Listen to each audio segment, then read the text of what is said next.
It is 9, well, actually, it just slid to 9:15, and it's time for us to continue with the Koffee Klatch. Pat Cahill is here from Buffalo Ridge Defense. How are you, Pat? Good morning, Bob. We're doing great. How are you? I'm great. I got to ask you, because you had a class in Osceola here recently. How'd it go? Class was awesome. We had a bunch of responsible gun owners that are patriots that wanted to learn how to... they wanted to meet the statutory requirements so they could get their carry permit in Minnesota and their concealed carry permit in Wisconsin, which lets them carry a firearm then once they have both permits in about 37 different states. Really? Yes. Wow.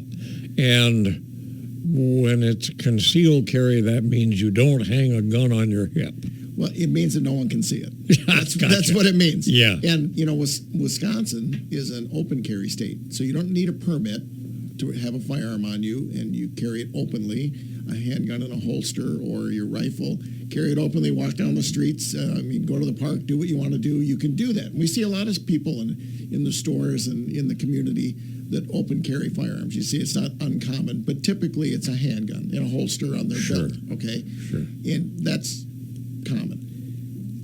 If you want to put a shirt over it, or if you want to cover it up, if you want to carry it in your purse, if you want to carry it in your car where it's accessible to anyone within the passenger compartment or to you in the passenger compartment, then you have to have a concealed carry permit in Wisconsin. Minnesota is not an open carry state. Minnesota issues a permit to carry, and once you have your permit to carry, it's the permit holder's choice whether he carries open or concealed. So that's a little different. Yeah, well, and I would think enforcement would be a little difficult because you don't know what to enforce. Well, or there's nothing to enforce. Because if you see someone in Minnesota carrying a firearm, whether it's open or concealed, they'd have to have a permit to carry. Gotcha. So if law enforcement had probable cause to ask them, then they could ask to see their permit. The mere fact they have a gun isn't enough, because that's a constitutional right. But other states, like Florida, as an example, that's a conceal-only state. So if any part of your firearm is showing and it's not concealed, then that's a violation. A violation, a forfeiture violation. So you have to know. You have to know that the laws of the state you're standing in. And they're different from state to state, and it's up to you. It's not up to the state. It's up to you to know the laws. Yeah. So we use an app. It's called, from the United States Concealed Carry Association, USCCA, and you can go to their website, go to USCCA, and then under resources, uscca.com, resources, there's a reciprocity map, and you can click on that reciprocity map, and it gives you a map of the whole U.S. You can click on any individual state, or you can put your permits in to see how it affects you. It'll tell you what the laws are and what states have reciprocity with other states. And not all states, Wisconsin concealed carry holders can't carry a concealed weapon in Minnesota without a Minnesota permit. But Minnesota concealed carry holders, permit holders, can carry in Wisconsin. So Wisconsin recognizes Minnesota, but Minnesota doesn't recognize Wisconsin. And that's the challenge you have. You have to be up on the laws because they change constantly. Yeah, I would think they change practically all the time. They change, depends on who the attorney general is of that state. Instead of having a nationwide reciprocity, which we should have, just like your driver's license. You would think. It's agreements between the state attorney generals. And it depends on what side of the political aisle they're on, whether they all agree today or not. And I'll bet you that there's not a big enough group of people that would agree to say, let's just make it standard across the 50 states. Well, there is a group, USCCA, National Rifle Association, Gun Owners of America Association.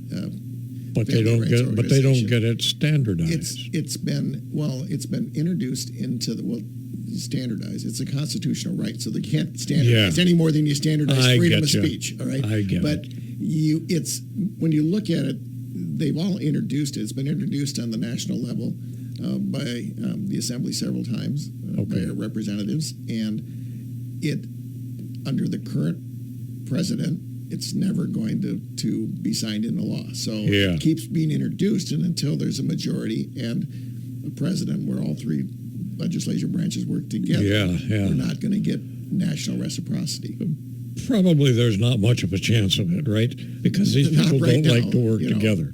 I mean, right now, thanks to the Chevron ruling from the Supreme Court, it has taken a lot of the regulatory power that ATF, FCC, FAA, all these federal organizations had, even the DNR, and it's taken that and said, look, you don't have the right to make laws. And in the Chevron ruling, the Supreme Court said you have to do what the legislature says. You can't just make something up and interpret it your own way. Okay. And so that's what happened with bump stocks. That's what happened with machine guns. That's what happened with a lot of semi-automatic rifles. Well, they just go, oh, this rifle's by our version, by our interpretation of the law. It's illegal. Yeah. Well, that's not what the law says. And they don't have the right to make up the laws. And one of the things that people don't realize in Wisconsin here, the administrative code for the Department of Natural Resources was changed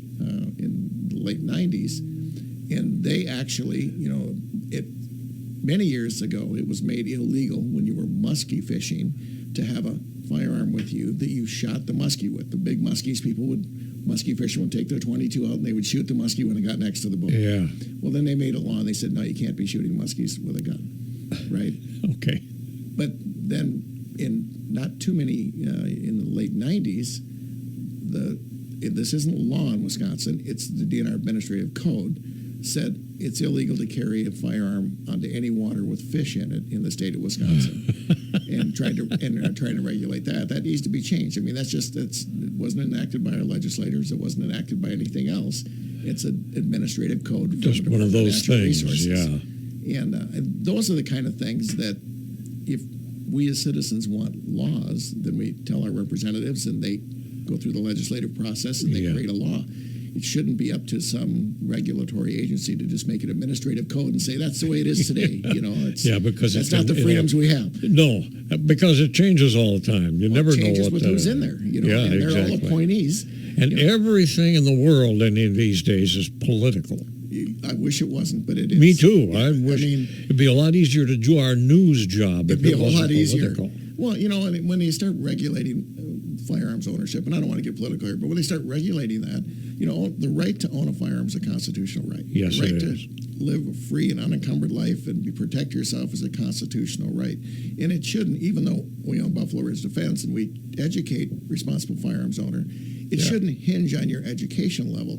And I've talked to several political candidates that said, oh yeah, well, you can carry guns as long as you have so many hours of training, as long as you have this, then you can own guns. And I said, well, I said, do you believe in free speech to this gentleman? And he said, well, of course I do. And I go, well, that's only if you have a college education or so many hours of education for you to have free speech, right? Yeah. And he goes, well, no. I said, do you believe in freedom of religion? He goes, well, of course I do. Well, that's only if you've been educated with seminary or Bible school, right? Then you have freedom of religion. Well, and he goes, well, of course it doesn't. And they go, let's take it one step farther. You have the right to carry a firearm if you pay the state of Wisconsin or the state of Minnesota, $40 to get your concealed carry permit or $100 in Minnesota to get your permit to carry.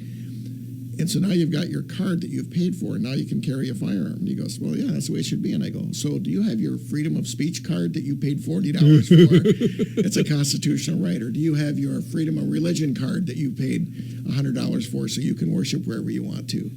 And he said, it's different. Well, it's not different. I mean, our founders created the Bill of Rights and the Constitution to protect this great republic that we have. And so many people want to, it's okay as long as it doesn't affect them. Yeah, let's exactly. Make a law that let's make a rule that you can't do this or you can't do that or you can't say this. Well, imagine what this radio station would be like if they said, they do regulate radio stations, but not what you say. What you say. What you say is still freedom of speech. And I'm glad you brought that up because I watch too much television news, and I've noticed something. The language is getting nasty. I don't mean what they say. I mean the words they say to say it. I mean, it used to be, when I first started in radio, you couldn't say the word pregnant on the air, for goodness sake. Exactly. No kidding. And now I just saw it last night, and I'm not going to say the word that they used, and they used it multiple times. When did that regulation go away? Or is that one of those administrative things you're talking about? It is, because the FCC controls that. It is, but actually that was maybe too controlled back then when you couldn't say someone was pregnant, right? It was. And if we went the opposite way, the good news is if there's someone dropping F-bombs on there, if there's someone hollering and screaming on the radio and saying things you don't like, or swearing, or any program you don't like, then reach up and turn the channel. That's exactly right. It still goes back to your freedom to listen to what you want to listen to. But I don't think it's anybody's responsibility as a broadcaster to swear at me. No, they shouldn't. No, any more than when you're a public speaker. When you're in front of a group of people, I have. Anyone that knows me knows that I have the ability, if I had to swear, right? And I can do that, right?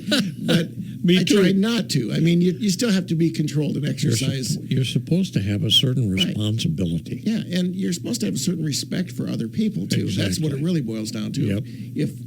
If it's all about me and what I say, then I can swear and yell and, do whatever I want to do, but how's that being considerate of other people or kids that are around or other people that might be children that are listening, right? Exactly. And so we still bear some we have the freedom of speech. Yep. But we